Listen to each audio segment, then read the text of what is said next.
황벽 선사의 완능록 41번째 시간입니다. 8. 무승영무법 지난 시간에 이어서 한번 보겠습니다. 물었다. 확인 안 했네요.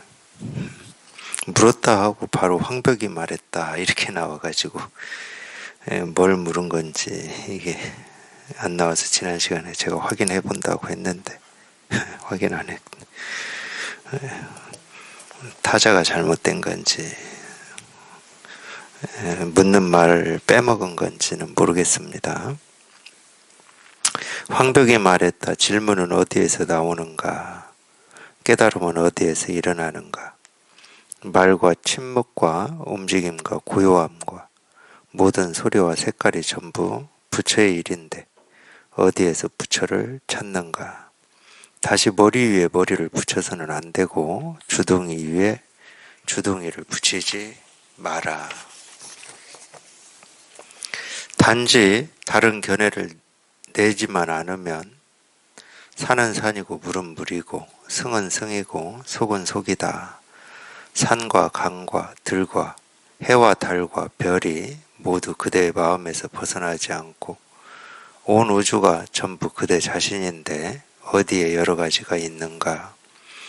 마음밖에 법이 없으니 눈에 가득 푸른 산이요 화공세계가 깨끗하여 그대가 견해를 일으킬 만한 것은 털끝만큼도 없다. 그러므로 모든 소리와 색깔이 부처의 지혜로운 눈이다. 법은 홀로 일어나지 않고 경계에 의지하여 생기니 사물 때문에 여러 가지 지혜가 있다. 온종일 말하면서도 언제 말한 적이 있던가? 온종일 말을 들으면서도 언제 들은 적이 있던가? 그러므로 석가는 49년 동안 말씀하셨지만 한 글자도 말한 적이 없었던 것이다. 여기까지 한번 읽고 다시 보겠습니다. 황벽이 말했다. 질문은 어디에서 나오는가? 깨달음은 어디에서 일어나는가? 물론 우리가 어떤 이 질문 또는 답, 다른 말로 하면 말이라고 하는 또는 느낌 또는 생각, 감정 뭐 이런 거 나라고 여기는 거 내가 하고 있다라고 여기는 그러니까 모르겠어요. 뭐 이렇게 얘기하는 게 얼만큼 저는 설득력이라는 표현은 좀 그렇고 당연하게 여기고 있었던 그 생각이 제가 이렇게 묻는 질문에서 생각이 끊어지고 벗어나지는지 뭐 그건 모르겠지만 실제로 어떤 이 생각이나 의문이나 느낌이나 감정을 자기한테서 나온다고 그래요. 자기한테서 내 생각이라고 그러고 내 느낌이라고 그러고 내 의문이라고 하거든요. 하여튼 그러면 내 생각이다 그러면 이 내 거라는 말인데 내 거다 그러면은 그 생각이 어디에 있다가 어떻게 나오는지를 내가 알아야 되는 거잖아요. 내 거기 때문에. 예를 들면은 우리가 자기 통장에 있는 이 돈을 내 거다 그럴 때는 이 돈이 지금 어느 은행에 있고 내가 가서 이렇게 찾으면은 거기서 받아가지고 그러니까 이 출처가 확실하잖아요. 출처가 들어오고 나가는 게 확실하잖아요. 내 거다 그럴 때는 뭐 집도 그러고. 근데 생각, 느낌, 감정을 내 생각이다, 내 의지다, 내 뜻대로 한다. 그러면 그 출처가 분명해야 될 거 아니에요. 근데 생각, 느낌, 감정은 분명히 있는데 없다는 말은 아니에요. 우리가 뭘 보고 듣고 느끼고 경험할 때 당연히 이런저런 생각이 있죠. 느낌도 있고 감정도 있는데 없다는 건 아니야. 있긴 있는데 그 생각이 어디에서 나와서 어디로 가는지는 아무리 내 거다고 주장을 하지만은 모르잖아. 실제로 자기가 하는지 하지 않는지도 잘 모릅니다. 내가 한다라고 하는 근거가 없어요, 실은. 그게 내 안에 어디에 이렇게 저장이 돼 있다가 어떤 모습을 보거나 어떤 소리를 이렇게 들었을 때 이렇게 갖다 쓰는 건지 아니면은 쉽게 말해서 내가 보고 있는 어떤 모습이나 듣고 있는 이 소리에서 내가 그거를 밖에서 안으로 받아들여가지고 그런 생각이나 느낌이 나오는 건지 그거 모릅니다. 그러니까 안에 있는 거냐 밖에 있는 거냐 이렇게 물을 때 몰라요. 저는 이렇게 단순하게 얘기를 하지만은 실제로 이걸 밝히려고 인류가 얼마나 많은 노력을 했겠습니까? 우리 의식이라고 하고 인식이라고 하는 게 이 밖에서 들어오는 거냐 내 안에서 나가는 거냐 얼마나 이걸 노력을 했겠습니까? 어떤 이 철학이라고 하는 학문에서도 실은 이 두 가지 차이점, 이쪽 길을 얘기하는 철학의 흐름이 있고 이 또 반대쪽의 흐름을 얘기하는 철학의 흐름이 있었어요. 우리가 유물론이라고 하는 것은 당연히 밖에서 들어오는 거죠. 유물론이 그런 철학이잖아요. 밖에서 들어오는 거잖아요. 그거하고 반대되는 우리가 관념론이라고 부르고 있는 건 안에서 나가는 겁니다. 그러니까 이 출처예요, 출처. 굳이 얘기하면. 근데 밖에서 들어온다고 하든 안에서 나간다고 주장을 하든 뭐 그럴 것이다라고 얘기를 한다 하더라도 사실은 출처를 몰라요. 밖에서 어떻게 들어오는 건지 그 사물이 내가 보고 있는 사물이 어떻게 내 생각을 일으키는지 그건 모릅니다. 그 연관성을 찾아낼 수가 없어요. 안에 있다 그러면 안에 어떻게 존재하는지를 밝혀져야 돼요. 증명이 돼야 되는데 증명이 안 됩니다. 근데 우리는 막연히 그냥 내 생각이라고 하는 거예요. 내 느낌이라고 하고 내 감정이라고 하고. 실제로 우리 마음 공부라고 하는 것은 안에 있냐 밖에 있냐를 명확하게 정의를 내리는 공부가 아닙니다. 안에 있든 밖에 있든 사실은 상관이 없어요. 뭐 보고 듣고 느끼고 경험한다라고 하는 이 주관적인 일이든 보여지는 대상, 들리는 소리, 뭐 경험되는 어떤 일이라고 하는 밖에 있는 거라고 하든 마음 공부에서는 안팎을 따지지를 않습니다. 안에 있든 밖에 있든 우리가 보고 듣고 느끼고 경험하는 하나하나가 또는 반대로 색성, 향미, 촉법이라고 하듯이 보이고 들리고 경험되는 어떤 대상 하나하나가 그냥 이일임을 이렇게 밝히는 공부거든. 이 이일임을 밝히는 공부를 우리는 이제 통한다 그래요. 통한다. 이 세계 실상에 통한다. 그걸 견성이라고도 하고. 그게 비록 우리 생각으로 헤아려 보면 질문이에요. 질문. 이 질문은 내가 알지 못하니까 알고자 하는 어떤 욕구나 욕망으로 묻는 거거든. 그러니까 우리가 생각으로 해보면 질문인데 그 질문 그대로가 그냥 쉬운 말로 하면 이런 말이에요. 이제 쉬운 말로 하면은 자꾸 또 이런 말을 어떤 이치 도리로 알아들을까 봐서 잘 안 하려고는 하는데 그 질문 자체가 자기가 찾고 있는 이 자기 본래 마음의 작용이거든. 그 질문 자체가 이 본래 마음에서 나오는 거지. 다만 이 본래 마음이라고 하는 것은 모습이 없어서 어떤 거다 할 수가 없을 뿐이에요. 우리가 알 수 있는 게 아니야. 불가사의에. 그래서 묘심이라는 말을 써요. 이 본래 마음의 다른 이름을 묘심. 묘하다는 말은 알 수 없다는 말이에요. 알 수 없다라는 사실을 얘기하는 건 아니에요. 알 수 없는 거구나. 이렇게 알으라는 말이 아니야. 알 수 없는 거구나 하고 어떤 사실을 얘기하는 것처럼 알아들어 버리면 그렇게 아는 겁니다. 아, 이건 알 수 없는 거야. 내가 알 수 없는 거야. 이런 식으로. 그거는 내가 알 수 있는 거야 하는 거하고 똑같은 거예요. 내 생각이야, 내 느낌이야, 내 의지야, 내 뜻이야 하는 거하고 똑같아져 버려요. 그거는. 그냥 알 수는 없어요. 알 수는 없는데 알 수 없다는 말은 알고자 하는 생각이 없다는 말이에요. 알고자 하는. 왜 알고자 하는 생각이 없냐? 생각을 안 하는 게 아닙니다. 알고자 하는 생각이 없는 이유는 알고 모르고 하고 상관이 없이 자기한테는, 자기 스스로한테는 지금 보고 듣고 느끼고 경험하는 일이 그냥 이 일임이 그냥 현실이에요, 현실. 너무 당연한 거야. 너무 당연하니까 이 의식으로 저게 어떤 거지, 네모지, 세모지, 동그라미지, 이런 알고자 하는 뜻이 없어져 버리는 거예요. 이 도가 뭐지 하는 것도 마찬가지입니다. 아직 이 도라고 이름으로 부르고 있는 이게 자기 스스로한테 현실이 되지 않을 때는 당연히 도가 뭐지? 도는 어떤 거지? 어떻게 하면 깨달을 수 있지? 이런 생각이 있겠죠, 당연히. 물론, 당연히 그것도 생각입니다. 생각이지만은 그런 생각이 없으면 그걸 이제 뜻이라고도 하고, 원이라고도 하고, 발심이라고도 하는데, 그러면 그런 뜻도 없고 그런 발심도 없는 것이 정상이고 옳은 거냐? 또 이렇게 생각으로 하시면 안 돼. 그게 비록 생각이고 분별이고 망상이지만 그런 뜻을 가지지 않으면 우리가 공부를 할 수가 없어요. 그런 뜻이 있고 그런 의문이 있어야 우리가 공부를 하는 거지. 이걸 달리 얘기하면 그런 뜻이 있어야 자기가 이 분별 망상에서 벗어날 수 있는 가능성이 있는 거다.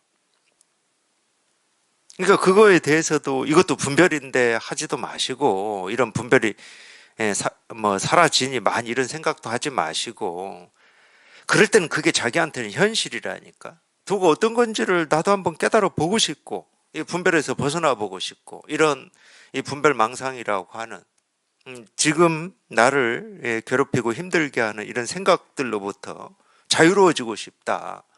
이건 현실이에요, 자기한테. 그게 비록 분별이고 망상이고 또는 발심이고 깨닫고자 하는 뜻이고 원이고 이름을 어떻게 붙이든 그러니까 이름 바꾸려고 하지 말자는 거예요. 이름 바꾸려고 어떤 거다라고 이름 바꾸려고 하지 마시고 그런 뜻이라도 있어야 우리가 공부를 해서 이 분별 망상에서 벗어나는 이런 일이 현실이 되는 거거든요. 근데 하여튼 그건 그래요. 그건 그러는데 그러니까 그 어떤 생각이든 느낌이든 감정이든 의문이든 번뇌든 분별이든 분별에서 벗어남이든 이 본래 마음이라고 하는 것을 떠나서 따로 있는 일은 아무것도 없습니다. 이 본래 마음을 떠날 수가 없어요. 그 어떤 것도. 단지 이 본래 마음이라고 하는 이거를 알고자 하면 알 수가 없을 뿐이지.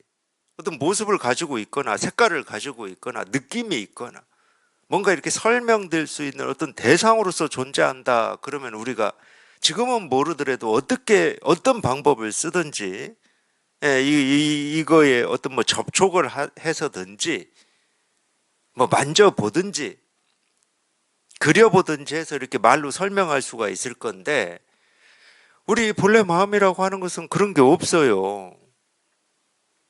모습도 아니고 뭐 소리도 아니고 느낌도 아니고 의식도 아니고 그렇다고 사물도 아니고 그러니까 우리한테 갖춰져 있다라고 하는 이 눈, 코, 입, 귀 어떤 이 몸, 우리 의식을 가지고는 이게 어떤 건지를 알려 해봐야 알 수가 없어. 이제 이 측면에서는 우리 육군을 벗어나 있다 이렇게 얘기할 수가 있죠. 이 측면에서는 육군을 벗어나 있지만은 그러면 육군하고 따로 이렇게 존재하는 어떤 거냐? 그렇지는 않아요. 이미 우리가 육군을 쓴다라고 하는 것은 이 마음을 쓰는 거거든. 이 본래 마음을 쓰는 겁니다. 육군을 쓴다는 것 자체는 이미 이 마음을 쓰는 거예요. 그렇기 때문에 한 번도 여기에서 우리는 벗어난 적도 없고 이걸 쓰지 않은 적이 없다. 이제 이런 얘기를 그래서 하는 건데 얘는 절대 저 혼자 따로 존재하지도 않고 혼자 자기를 드러내지도 않아요. 반드시 이 모습이 생길 때 또는 소리가 생길 때 이걸 우리가 뭐 볼 때, 들을 때, 느낄 때, 경험할 때, 생각할 때 이렇게도 표현할 수가 있는 겁니다.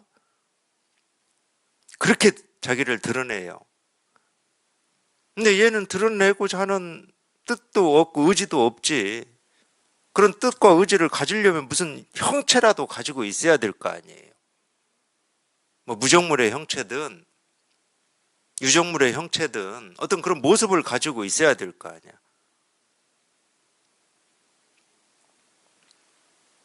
이런 말하면 그런 생각이 저는 문득 드는데 보통 이제 신이라고 하고 우리가 뭐 신이라는 말로도 쓰고 하느님이라는 말로도 쓰고 부처님이라는 말로도 쓰는데 이 부처다, 하느님이다, 신이다라고 하는 이건 모습이 없죠. 공통적으로 하느님을 믿든 부처님을 믿든 뭐 신을 믿는다고 하든 이 사람들이 공통적으로 하는 얘기는 신, 부처님, 하느님은 모습이 없다, 이 표현을 공통적으로 씁니다. 모습이 있다고 그러면 우리가 어떻게든 봤을 거 아니에요. 모습이 없다고 그래요. 모습이 없으면 모습이 없다, 이 말은 뭔 말하고 똑같은 말이냐면 부처님, 하느님, 신은 뜻이 없다는 말이에요. 뜻이 이러고 저러고 할 뜻이 없어요. 그러니까 선악이 없다니까. 옳고 그름이 없고. 어떤 모습이 있어야 우리가 옳고 그름을 따지고 선악을 따지는 거잖아요. 뭐 아무 모습이 없는데 선악을 어떻게 따집니까? 옳고 그름을 어떻게 따져? 아무 모습이 없는데 시간을 어떻게 따져요? 우리 시간이라고 하는 것은 모습 가지고 하는 거잖아요. 뻔한 겁니다. 우리가 갓난 아이 때부터 지금까지 이렇게 쭉 뭐 살아왔다고 쳐 볼게요. 그런데 야, 시간이 많이 지났다. 그럴 때는 뭐 가지고 따지겠습니까? 이 모습 가지고 따지는 거예요.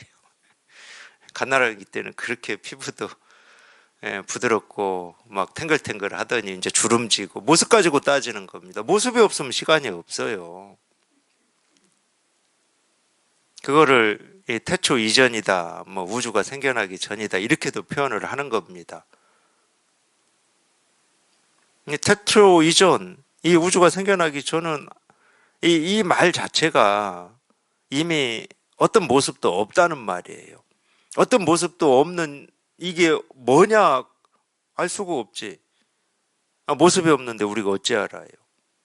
그렇기 때문에 이 법이라고 하는 거는, 그러니까 우리가 이제 이거를 체험하고 공부를 해보면 경험을 하실 건데, 이 법이라고 하는 것은 내 뜻, 내 의지, 뭐 나라고 하는 거를 그냥 저절로 조복시키고 항복시켜 버립니다. 여기에는 어떤 뜻도 없고 어떤 의지도 없기 때문에 나 너가 없어요. 여기에는. 그 물리학에서 얘기하는 블랙홀이다 그러면은, 이제 블랙홀이라고 하는 것은 물리학에서는 그런 현상, 그런 일이, 모르겠어요. 그것도 가설인지는 뭐 저는 모르겠어요. 제가 물리학에 대해서 잘 모르니까. 실제로 뭐 가설이든 진짜든 그런 일이 있다 그러면 이 블랙홀에 비유할 수가 있어요.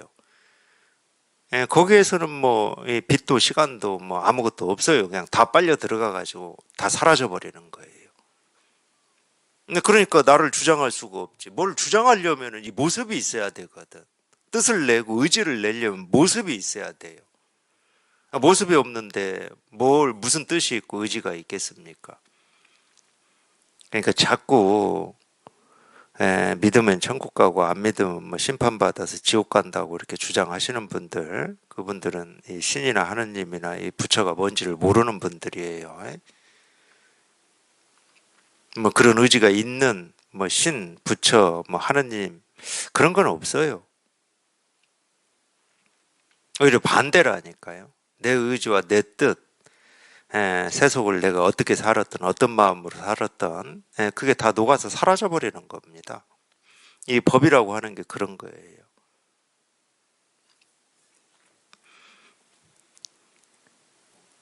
그러니까 우리가 이 분별에서 벗어나라, 이 말에서 벗어나라, 이런 것도 마찬가지거든. 그 말의 뜻은 우리가 태어난 뒤에 배우고 익힌 거거든. 배우고 익힌 건 다 그려질 수 있고 말할 수 있고 설명될 수가 있어요.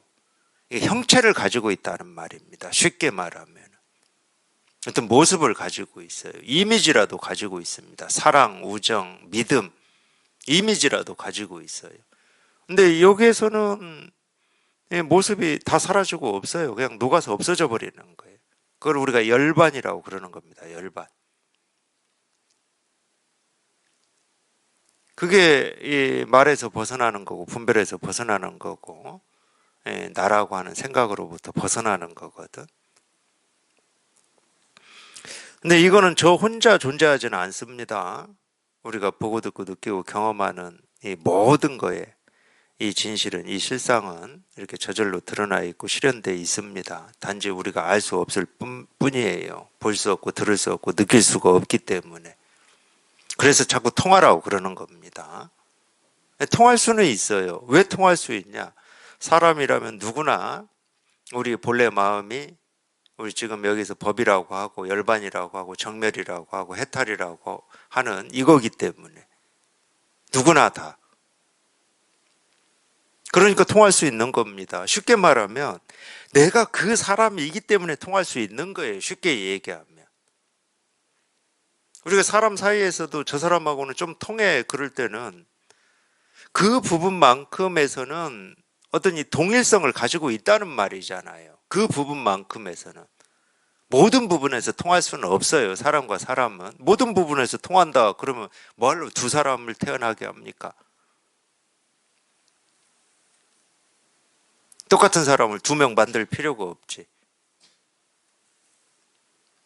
아무리 예를 들어서 이 생겨난 거는 태어난 거는 드러난 거는 나타난 거는 아무리 비슷하고 우리 뭐 DNA 검사하면 친자 확인할 때 뭐 99점 몇 프로라고 그러잖아요. 100%는 없다니까. 아무리 내 자식이어도 100%일 것 같으면은 그 어떤 그게 사물이든 사람이든 태어나야 될 이유가 없지. 똑같은데.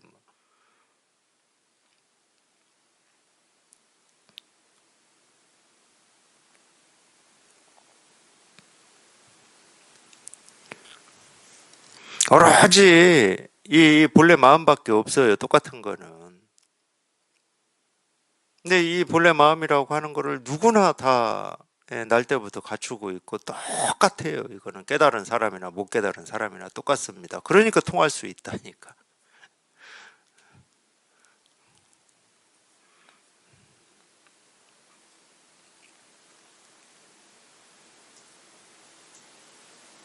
어느 도반이 오늘 이전에 저한테 그걸 물었대요. 밖에 중생이 없는데 법문은 왜 하냐고. 밖에 중생이 없는데 우리 그런 말 하죠.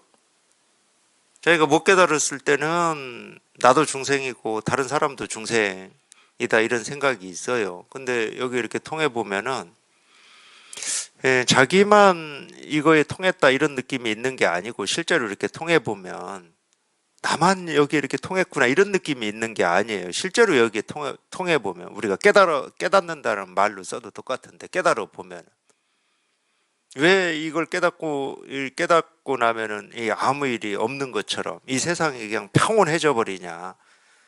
그건 자기 스스로는 뭐 어떤 이치나 논리나 이런 걸로 설명을 할 수는 없으시겠지만은 마음이 어떻게 되냐면 그냥 내가 보고 듣고 느끼고 경험되는 이 하나하나가 그냥 아무 일이 없고 아무 문제가 안 돼 버리니까 평온해져 버리는 거예요. 그 얘기를 좀 이치적으로 설명을 하면은 내가 보고 듣고 느끼고 경험하는 이 하나하나의 사물이나 뭐 소리가 전부 내가 찾고자 했던 이 법을, 깨달음을, 이 진실을 다 드러내고 있고 실현하고 있다. 이렇게 말할 수가 있다니까. 그냥 이 온 우주가 내가 찾고자 하는 이 깨달음을 다 이렇게 보여주고 있구나. 실현하고 있구나. 그런 감이 딱 생겨요. 이렇게 말은 못해도. 왜 내 마음에서 아무 일이 없어져 버리니까. 그렇게 고민이 되고 어떤 거지 하고 의문이 됐던 이 모든 게 그냥 싹 평정이 돼 버리니까. 그렇게 말로 표현하기는 쉽지가 않습니다. 이제 막 체험해 가지고는. 근데 말로 표현해 보면 그 말이거든.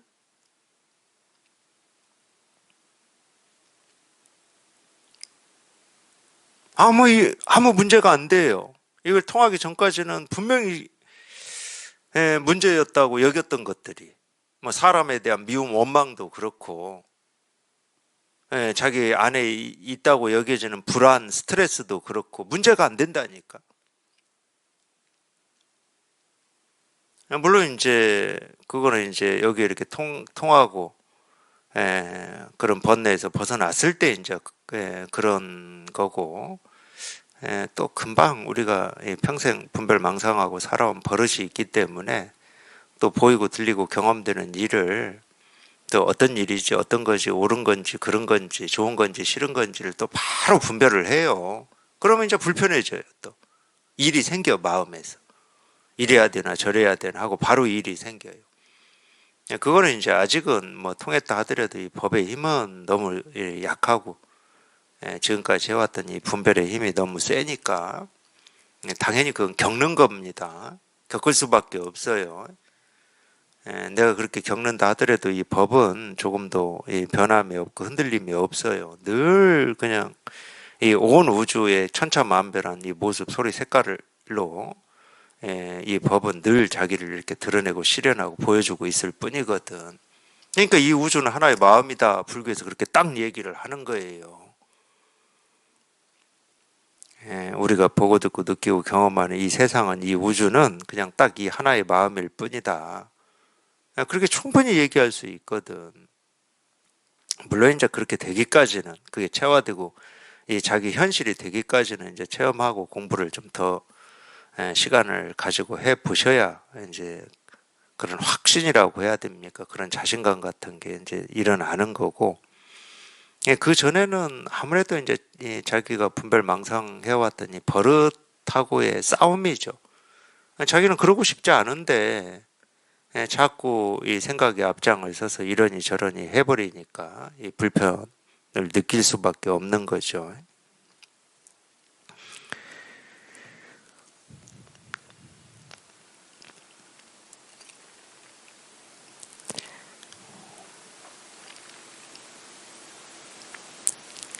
아무리 그런다 하더라도 이 도 깨달음이라고 하는 건 밖에 따로 있지는 않습니다.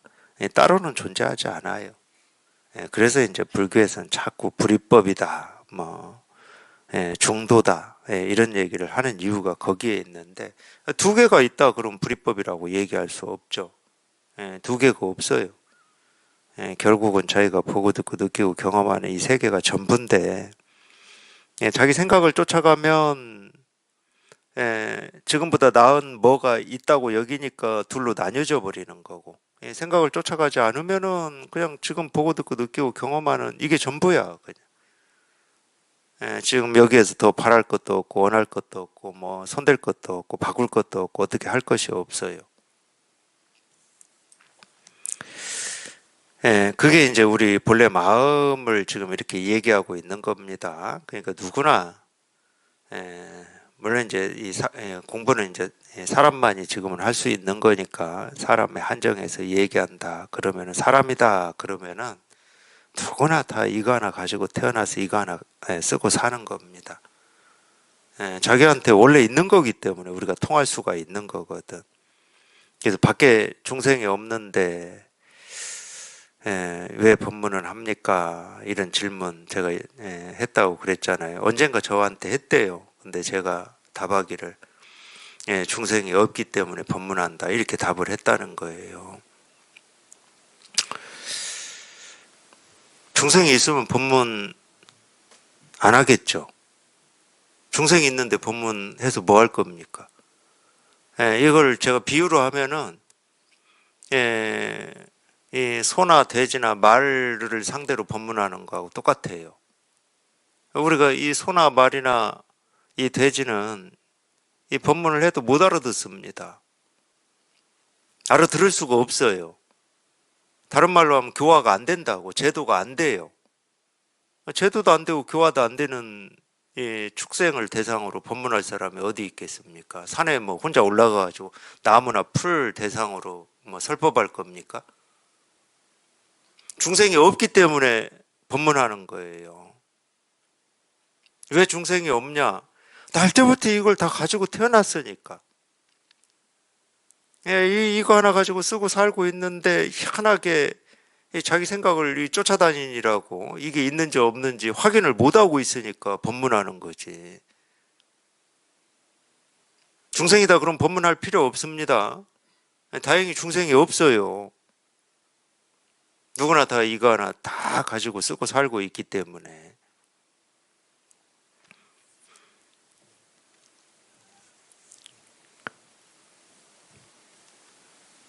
네, 질문은 어디에서 나오는가, 깨달음은 어디에서 일어나는가.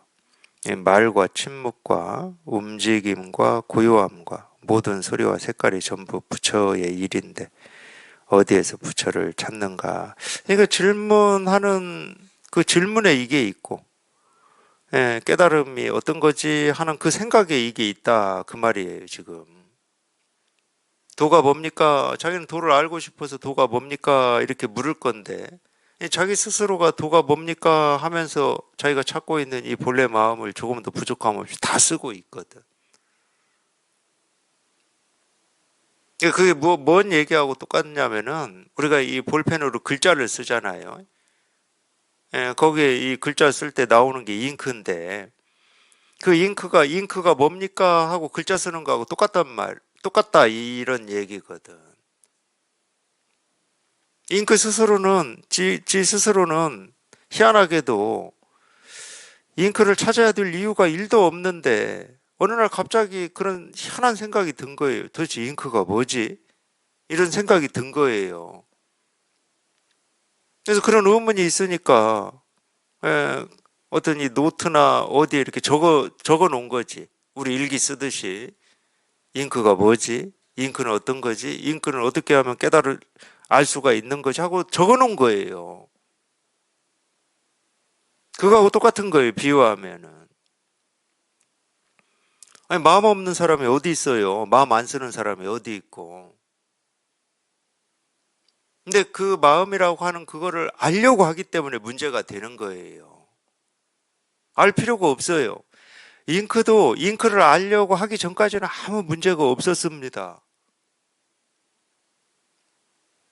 나오는 대로, 예, 잉크 나오는 대로 뭐 그림을 그리든 글자를 쓰든 어떤 글자를 쓰든 부처라는 글자를 쓰든 중생이라는 글자를 쓰든 선이라는 글자를 쓰든 악이라는 글자를 쓰든 그 생각이 일어나기 전에는 아무 문제가 없었어요. 선이라는 글자에도 자기 스스로가 드러나 있고 악이라는 글자에도 자기 스스로가 드러나 있어서 선과 악이라고 하는 뜻에 따라서 이건 좋고 이건 싫고 이렇게 가릴 필요가 없었어요. 가릴 필요가 없었다고. 근데 어느 날 선은 이런 뜻이고 악은 저런 뜻이야라는 것이 딱 들어왔을 때는 이 선과 악이라고 하는 글자를 가려버립니다. 이제 선은 좋은 거고 악은 싫은 거고 선은 좀 못 쓰는 거고 악은 좋은 거니까 내가 간직하고 악은 버리고 이렇게 돼버린 거예요. 쉽게 얘기하면. 근데 악이라는 글자에는 악이라는 뜻이 없어요. 내 머릿속에서 알고 있는 그 악이라는 뜻이 없어. 악이라는 글자에는. 선이라는 글자에도 선이라는 뜻이 없듯이.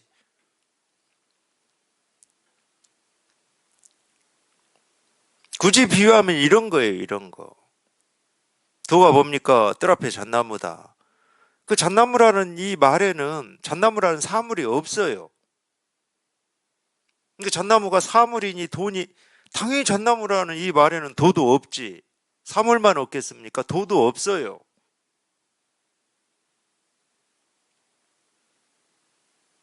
근데 도를 물었는데 왜 사물을 얘기하지? 사물이 없는데 자기 혼자 사물을 얘기하지 하고 그 엉뚱한 생각을 하는 거예요. 또 반대로 도를 물었으니까 잣나무라고 도를 얘기한 거다. 도도 없는데 도를 얘기한 거라고 또 엉뚱한 생각을 하는 거예요. 그런 걸 우리가 분별이라고 그래요. 그 글자에 뭐가 있다고. 그러니까 밖에서 들어오는 것도 아니야. 또 반대로 안에서 나갈 수도 없잖아요. 그 글자에 뭐가 없는데 나갈 게 뭐가 있어. 근데 그 글자에 무슨 뜻이 조금이라도 있기만 하면 안팎에서 그냥 들어오고 나가고 다 해버립니다. 그런 거를 우리가 이 정서적인 동질감이라고 해서 좋아해야 될 일인가? 그건 잘 모르겠어요. 잘 모르겠어요, 그거는. 막 안팎에서 막 동시에 나가요. 그러니까 선이다, 악이다, 부처다, 중생이다, 오름이다, 그름이다라는 말을 들으면 막 동시에 들었다 나갔다 하잖아. 막 좋고 싫음, 옳고 그름이라고 하는 그런 이 판단 기준이 막 동시에.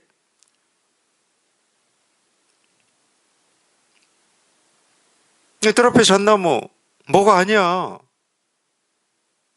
네, 그게 뭐라고 생각하고 있다가 뜰 앞에 잣나무 하는 말을 듣고 그냥 뭐라고 생각했던 그 생각이 한번 뚝 부러지는 가르침이지.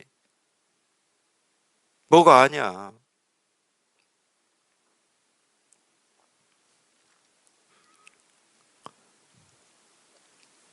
거기에서 분별이 한번 뚝 부러져 보면은 우리가 이렇게 얘기를 할 만은 해요. 이게 사실은 아니지만 그냥 보이고 들리고 경험되는 하나하나에 내가 찾고 있는 이 실상, 이 진실이 다 이렇게 드러나 있고 실현돼 있구나. 뭐 이렇게 얘기할 만은 해. 사실은 아니야, 사실은.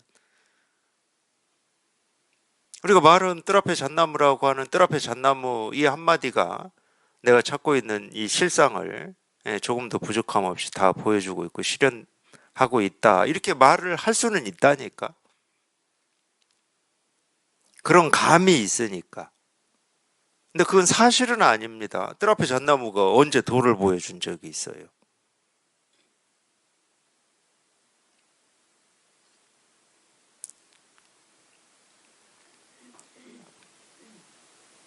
그래서 조조의 이 뜰 앞에 잣나무, 뭐 뜰 앞에 측백나무죠. 예, 이거를 이 가르침을 듣고 이제 어느 스님이 깨달아 버렸잖아요. 예, 2번 물었어요, 2번. 예, 조조 스님을 찾아와서 스님 도가 뭡니까? 서쪽에서 조사가 온 뜻이 무엇입니까? 이렇게 물었다고 그러는데 뭐 그렇게 물은 거나 도가 뭡니까? 물은 거나 똑같아요. 그러니까 조조가 뜰 앞에 잣나무 이렇게 답을 했다고 하죠. 근데 물은 스님이 들을 때는 나는 도를 물었는데 조조 스님께서는 이 잣나무라고 하는 사물을 얘기하니까 자기 생각으로는 조조 스님이 내 질문을 잘못 들으셨던가 뭔가 오해를 하고 계시지 않나 해서 조조 스님한테 스님 도를 물었는데 사물을 말씀하십니까? 이렇게 물어요. 물론 이제 그 질문도 자기 기준과 틀이 딱 있으니까 그런 거예요. 도를 물었는데 왜 사물을 말씀하시지? 이런 틀이 있으니까. 그러니까 그 틀은 뭐예요? 도라는 틀도 있고 사물이라는 틀도 있다는 말이에요. 그 묻는 사람한테는. 도라는 생각도 있고 사물이라는 생각도 있다는 말이에요. 두 생각이 다 있는 거지. 이거를 달리 얘기하면 이 세간에 대한 생각도 있고 출세간에 대한 생각도 있다는 거예요. 또 달리 얘기하면 이 도라고 하는 것은 이 세간과 다른 거다라는 생각도 있다는 얘기예요. 이런 분별이 있는 겁니다. 그런 분별이. 그러니까 도를 물었는데 이 세간의 일을 얘기해버리면 아니 이건 도가 아닌 건데 왜 이 세간의 일을 말씀하시지? 이런 주장이나 생각이 일어나 버리는 거지. 그런 틀과 기준이 있으니까. 네, 스님 도를 물었는데 어찌 사물을 말씀하십니까? 그래도 이제 조조 스님이 선지식이고 중생제도를 하고 설법을 하시는 분이니까 그래도 이제 좀 자기를 낮춘다고 낮춰서 이 얘기를 한 겁니다. 자기하고 동등하거나 평소에 자기보다 이렇게 밑에 있는 사람이 그런 말을 했다 그러면 큰 소리 치지 않겠습니까? 야, 도를 물었는데 사물을 얘기하고 있어 이러지 않겠어요? 엉뚱한 대답을 하고 있다고. 근데 그래도 자기를 좀 낮춰서 한 겁니다. 스님, 왜 도를 물었는데 왜 사물을 말씀하십니까? 이렇게. 조주 스님이 딱 얘기하시죠. 야, 난 사물을 얘기한 적이 없다. 이렇게 말씀하세요. 묻는 스님이 기가 막힐 노릇이죠. 분명히 뜰 앞에 측백나무라고 사물을 얘기를 하셨는데, 그때는 뭐 녹음기도 없어. 요즘 같으면 우리 가지고 다니는 전화기로 뭐 녹음할 수라도 있을 텐데, 녹음해가지고 들려줄 수도 있겠지. 방금 전에 이렇게 말씀하셨습니다. 하고. 그래도 뭐 30대 맞아야 되겠지만, 어쨌든 기가 막힐 일이에요. 분명히 측백나무라고 얘기를 해놓고 한 적이 없다고 하니까. 그리고 그래도 어떻게 해요? 뭐 거기서 따질 겁니까? 스님 방금 물었을 때 측백나무라고 사물을 말씀하셨는데 왜 또 한 적이 없습니까? 하고 따질 거예요. 동등한 입장이 아니다니까 지금 묻는 스님은 한 수 접고 어쩔 수 없는 마음으로 자기는 지금 도를 구하러 왔으니까 그렇다면 도가 뭡니까? 이렇게 물었을 때 조조 스님이 뜰 앞에 측백나무다 하고 똑같이 얘기를 했죠. 거기에서 문득 깨달았다고 그래요. 모든 깨달음은 이런 식으로 자기 스스로 올가매에 딱 갇혀가지고 이러지도 저러지도 못한 그런 상황에서 일어납니다. 그랬잖아요. 이미 그 짧은 한 번의 질문, 두 번의 질문과 두 번의 답이지만은 그 전부터 뭐 답답해 왔겠지만 이 두 번의 질문과 두 번의 답에서도 뭐 어떻게 할 수가 없어요. 어떻게 할 수가. 사물을 분명히 얘기해 놓고 사물을 얘기한 적이 없다고 하니까 뭐 어떻게 할 수가 없잖아. 이제 거기서 깨달아가지고 이 뜰 앞에 측백나무라고 하는 이 가르침이 여기저기 선을 공부하는 스님들한테 널리 알려졌나 봐요. 그런 이야기를 듣고 어느 스님이 하루는 또 조주 스님을 찾아왔어요. 찾아와서 뭘 묻냐면은 스님, 잣나무는 언제 깨닫습니까? 이렇게 물어요.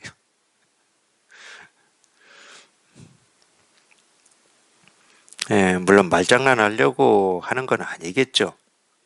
어떤 이 말이 가진 어떤 호기심, 말장난 이것 때문에 하진 않았을 겁니다. 그 뜰 앞에 잣나무라고 하는 이 나무도 그 말 듣고 그걸 질문한 스님이 깨달았으니까 이 나무도 깨달았는데 하물며 이 사람인 나는 아직도 못 깨닫고 있으니까 그 답답한 심정으로 그렇게 물었겠죠. 잣나무도 깨닫는데 왜 저는 못 깨닫습니까? 저는 어떻게 하면 깨달을 수 있습니까? 뭐 이런 질문이겠지.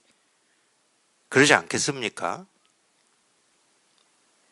뭐 잣나무가 깨닫고 못 깨닫고가 자기가 이걸 깨닫고자 하는 심정이나 목마름이나 갈증이 있는 사람한테 뭐가 중요하겠습니까? 잣나무는 깨닫든 말든 뭐 그건 아무 상관도 없어요. 잣나무라고 하는 거기에 이제 자기 마음을 담아서 그렇게 표현한 거겠죠. 조주 스님한테 그렇게 물었다고 그래요. 스님, 그 잣나무는 언제 깨닫습니까? 이렇게 조주 스님이 뭐라고 답을 하시냐? 하늘이 땅에 떨어질 때 이렇게 답을 해요. 하늘이 땅에 떨어질 때 이렇게 답을 합니다.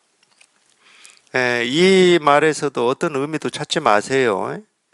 뭐 하늘이 땅에 언제 떨어지냐, 떨어지는 일이 있냐 없냐 하고 의미 뜻 찾지 마세요.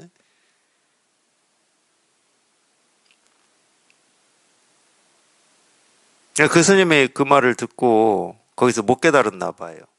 그러니까 다시 물어요. 그러면 그 하늘은 언제 땅에 떨어집니까? 이렇게 묻거든. 그러니까 조주 스님이 또 한마디예요. 잣나무가 깨달을 때.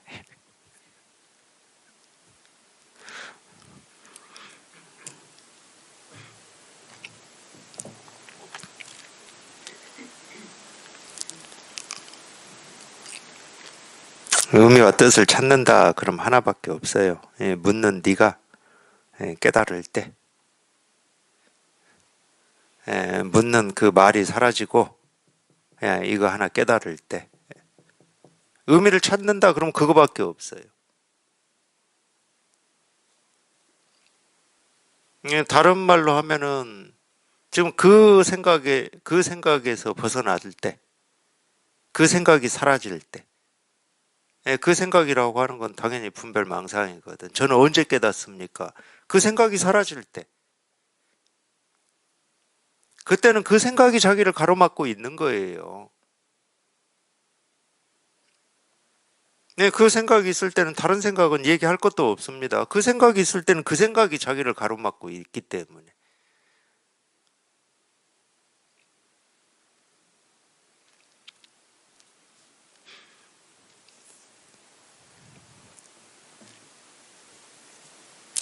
물론 자기가 깨닫고 보면은 그렇게 생각하는 그 생각에도 전부 그냥 자기가 찾고자 했던 이 실상이 조금 더 부족함 없이 다 드러나 있었죠. 그 마음 하나 쓴 것 뿐이라니까. 그 질문도, 그 생각도.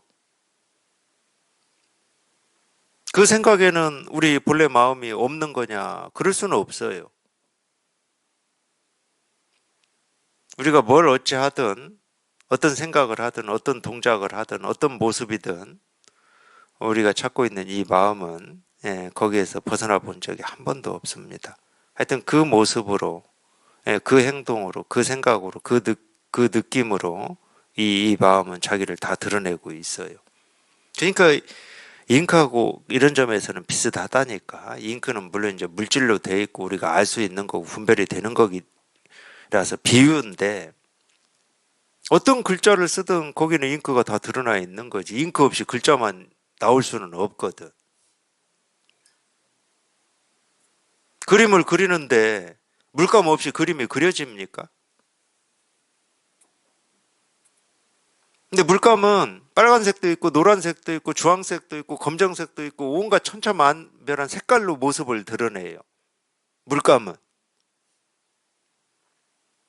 그게 굳이 얘기하면 이 세상이지. 내가 보고 듣고 느끼고 경험하는 이 세상. 내가 삶 속에서 경험하는 이 모든 일들이지, 그게. 그런 모습으로 드러난다니까. 근데 거기에는 반드시 물감이 있는 거야. 잉크가 있듯이.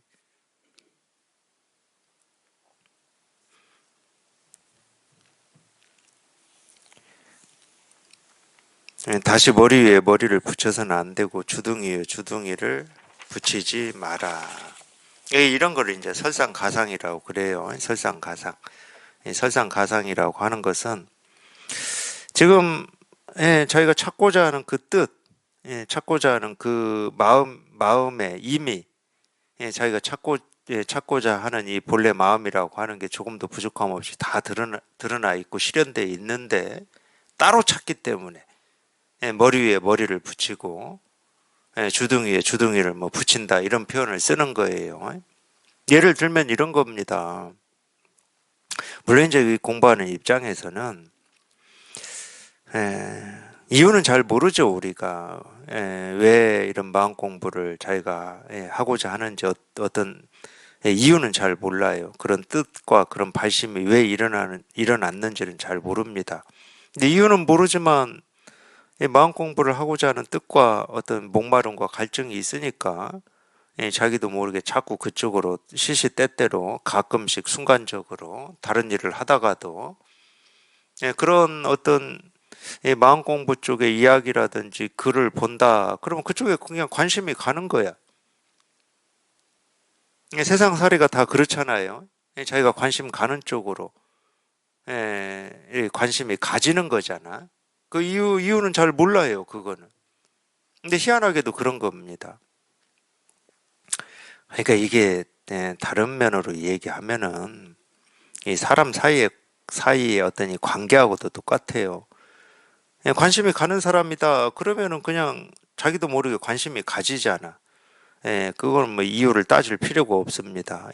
하여튼 그런 입장으로 이렇게 살아오다가 어느 때 이 결정적인 뜻을 내죠. 내가 이 공부를 꼭 해봐야 되겠구나. 뭐 이렇게 그걸 발심이라고 그러는데, 발심을 내서 이제 이 공부라고 하는 이 길에 들어서 보면은 사람마다 다르지만 당연히 새 속에서 그런 걸 이렇게 찾죠. 그런 공부를 찾아요. 그러니까 뭐 수행하는 사람들도 많이 있을 거고, 뭐 책을 통해서 공부하는 사람들도 있을 거고, 아마 그럴 거예요. 그런 시간들을 이렇게 지낼 겁니다. 꾸준히 뭐 그렇지 않기가 쉽지가 않아요. 발심하자마자 곧장 깨닫는 사람은 거의 없을 거니까. 그런 과정을 거치지 않기가 쉽지가 않습니다. 그걸 이제 우리가 찾고 구하고 얻기 위한 어떤 과정, 방황, 애씀 뭐 이런 거라고 얘기하면 되는 건데, 그러다가 우리가 이제 뭐 문득 깨달았다. 석가모니 부처님도 처자식 버리고 성을 도망 나가가지고 하여튼 몇 년 걸렸어요. 그 전까지 그 양반도 뭐 요가 수행도 해보고 고행림에 들어가서 고행도 뭐 6년인가 하고 그랬잖아요. 그러다가 정작 깨달을 때는 다 포기하고 어찌할 수 없어가지고 새벽에 앉아 있다가 별 반짝이는 거 보고 깨달았다, 이렇게 나오는데, 그러니까 그분도 그런 과정을 거쳤습니다. 이 방황의 시간을 거쳤어요. 우리 다 그럴 겁니다. 그러다가 문득 이렇게 깨달았다고 쳐요. 이제 자기가 진짜 원하는 걸 이제 비로소 통했어. 그렇다 하더라도 이제 여기서 말하는 거를 그대로 얘기하면은 우리가 이 깨닫기 전에 이걸 찾겠다고 나름 수행도 하고 발버둥도 치고 애도 쓰고 뭐 잠 안 자고 뭐 책도 보고 했던 그 시간들은 이 머리 위에 머리를 붙이는 시간들이었어요. 왜냐하면은 그 시간 동안 한 번도 자기는 여기를 떠나본 적도 없고 자기가 그렇게 애쓰고 노력하는 그런 모습, 생각, 행동 하나하나에 그냥 이 자기가 찾고 있는 이게 전부 드러나 있었거든. 근데 그거를 실감을 못하고 계속 따로 두고 이걸 찾겠다고 애쓰고 방황한 시간이니까 머리 위에 머리를 붙인 거지. 물론 이제 그렇게 찾고자 하는 마음을 가지고 그 애를 쓰다가 이게 딱 체험됐을 때는 참 시원하고 이제 숙제가 끝난 것 같은 이 기분도 들고 이러니까 뭐 그 생각은 안 하겠지만 이 원칙적으로 얘기하면 그렇다는 거예요. 본래 찾을 것도 없었어요. 처자식 버릴 것도 없었다니까. 그것도 아마 따뜻하도. 근데 반대로도 얘기할 수 있거든. 처자식 버리고 이 성에서 나오지 않았다면은 아마 못 깨달았을 거예요. 반대로도 얘기할 수 있어요. 한쪽 측면만 있는 건 아니에요. 근데 분명히 그 측면도 있는 거지. 머리 위에 머리를 붙이고 산다. 이 측면도 있어요.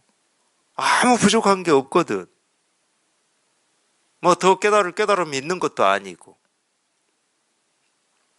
자기가 날 때부터 지금 이날 이때까지 자기가 찾고 있는 그 깨달음 하나 조금도 부족함 없이 쓰고 살고 있는데 뭐를 더 깨달아?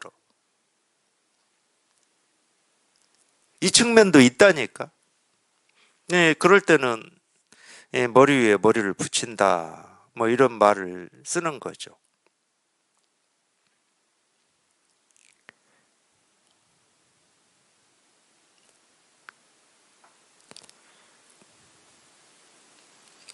근데 또 반대로 그런 뜻과 그런 마음을 내지 않으면은 공부를 할 수가 없어요. 공부를 안 하면은 당연히 못 깨닫죠. 평생 중생으로 살 수밖에 없는 거죠.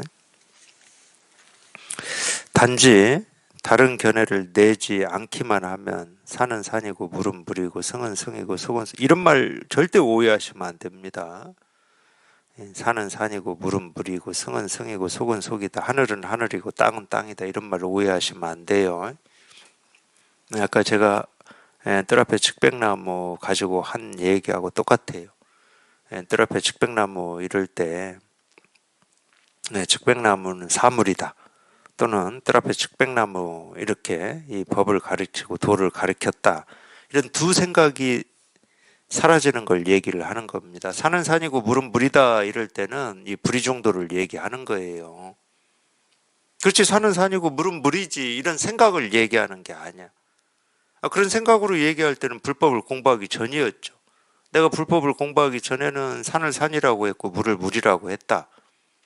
근데 불법을 공부하고 보니까 산은 산이 아니고 물은 물이 아니더라. 근데 더 공부해 보니까 산은 산이고 물은 물이더라. 이게 이제 당나라 때 제 선사 이름은 잊어먹었는데 어느 선사가 상당해가지고 설법한 겁니다. 법문을 이렇게 했어요. 그래서 이 말을 하고 이 법문을 듣고 있는 대중들한테 한마디 묻죠. 내가 불법을 공부하기 전에 산은 산이고 물은 물이라고 했던 거하고 이제 불법을 이제 공부하고 나서 산은 산이고 물은 물이더라 했던 이 말이 같은 말이냐 다른 말이냐 하고 이렇게 묻거든.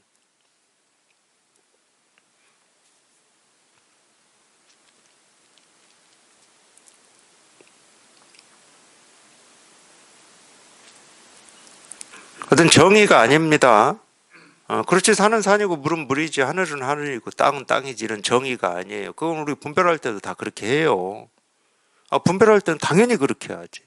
당연히 산은 산이고 물은 물이지. 오히려 산이 산이 아니라고 하는 뭐 이 얘기를 하는 사람을 미친놈이라고 그러지. 아니, 분별할 때.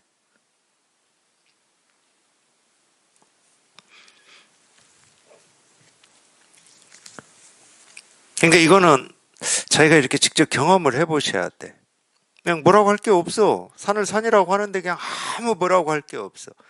분별할 때도 아무 뭐라고 할 게 없어요. 그냥 분별에만 익숙해져 가지고 너무 당연한 거라.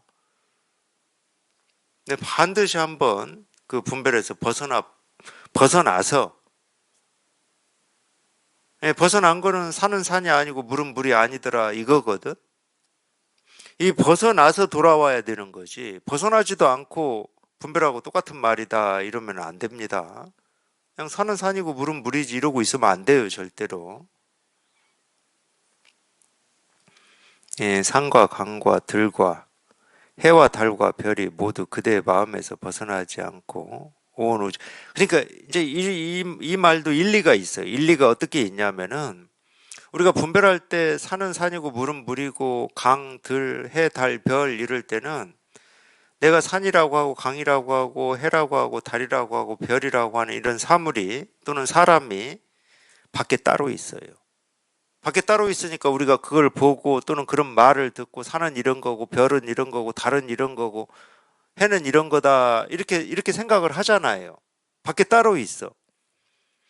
근데 산이 산이 아니고 물이 물이 아니다 이럴 때는 산과 물이 밖에 있질 않아요. 내가 있고 산과 물이 따로 이렇게 있질 않아. 그래서 이런 말을 하는 거거든요. 산과 강과 들, 해와 달과 별이 모두 그대의 마음에서 벗어나지 않는다. 이런 말을 그래서 할 수가 있는 거예요.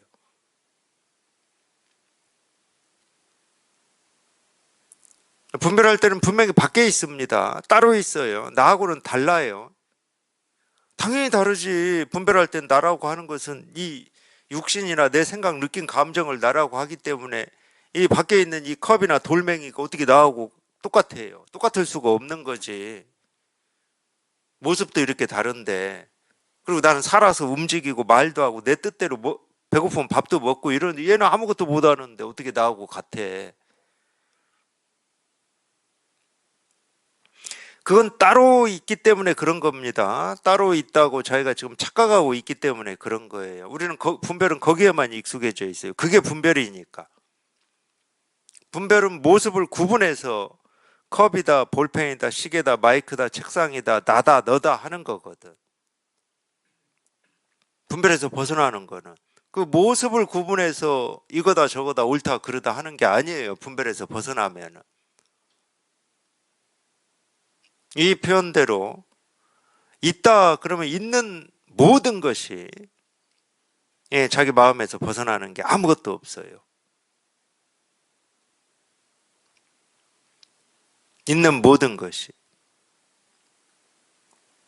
그러니까 온 우주가 전부 그대 자신인데 어디에 여러 가지가 있겠는가 이런 말을 그래서 할 수가 있는 겁니다.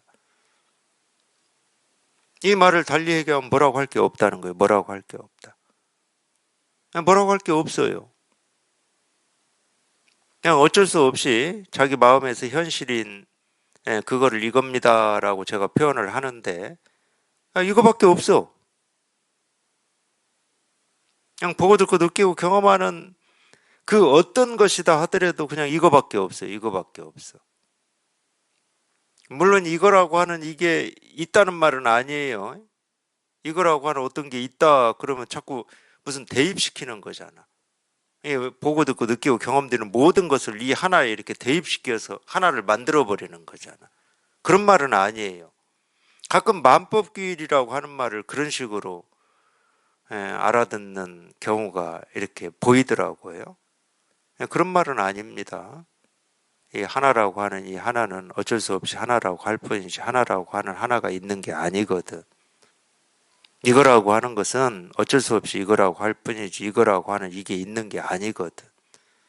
이거라고 하는 것은 자기가 직접 지금 경험하는 겁니다. 자기가 이렇게 직접 경험하는 거예요. 그냥 뭘 보고 듣고 경험하든 그냥 자기 마음에서는 그냥 이거밖에 없어. 따로 없어.